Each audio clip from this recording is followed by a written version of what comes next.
Hello guys, আমি আছি এখন বর্তমানে সীতাকুণ্ড বারবকুণ্ড কুণ্ডু পাহাড় বলে অগ্নিকুণ্ড মন্দিরের পাশে।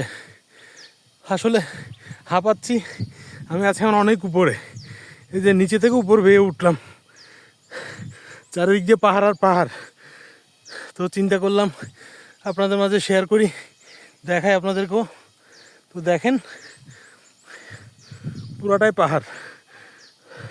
তো এখানে মূলত হচ্ছে আমার এক বড় ভাইয়ের আর কি, উনি কিছু এখানে জুমঘর করতেছে যারা পর্যটক আসে তাদের জন্য। ওই যে নিচে একটা, এটা হচ্ছে রেস্টুরেন্ট, আর এই যে দেখেন এটা হচ্ছে জুমঘর। এখন ওর কাজ চলমান, কাজ চলতেছে। তো আমি চিন্তা করলাম দেখি একটু উপরে গিয়ে দেখি উঠি। উপরে উঠতে গিয়ে হাঁপাচ্ছি, আমি প্রচণ্ড হাঁপাচ্ছি, কারণ অনেক কষ্ট উপরে বেয়ে ওঠা। পাহাড় বেয়ে ওঠা অনেক কষ্ট। যারা মূলত উঠেন, যারা আসেন এভাবে ঘুরতে, তারাই মূলত বলতে পারবেন পাহাড় বেয়ে ওঠা অনেক কষ্টকর। সো আমি চেষ্টা করছি, দেখি কতটুকু উপরে যেতে পারি। অনেক উপরে চলে আসলাম।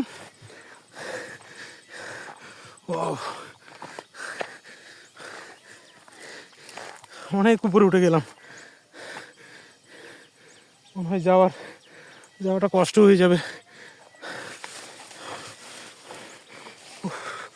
দেখেন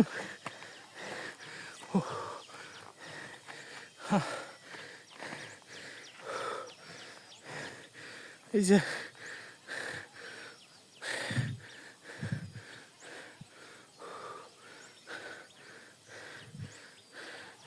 পাশে একটা ঝর্ণা আছে, এদিকে সামনে নিচে দিয়ে গেলে একটা ছড়া আছে, ওই যে এখান থেকে দেখা যায় ছড়াটা। একটু জুম করি, এই যে দেখেন একটা ছড়া দেখা যাচ্ছে। এটা ধরে গেলে সামনে গেলেই, অল্প সামনে গেলেই একটা ঝর্ণা পাওয়া যায়। তো দেখেন আর একটু উপরে যাই, আর একটু উপরে যাই দেখি কি অবস্থা। এটার কাজ এখনো চলমান, কাজ কমপ্লিট হয়নি। যেটা কাজ চলতেছে দেখেন, সব পাহাড়, চারিদিক দিয়ে পাহাড়।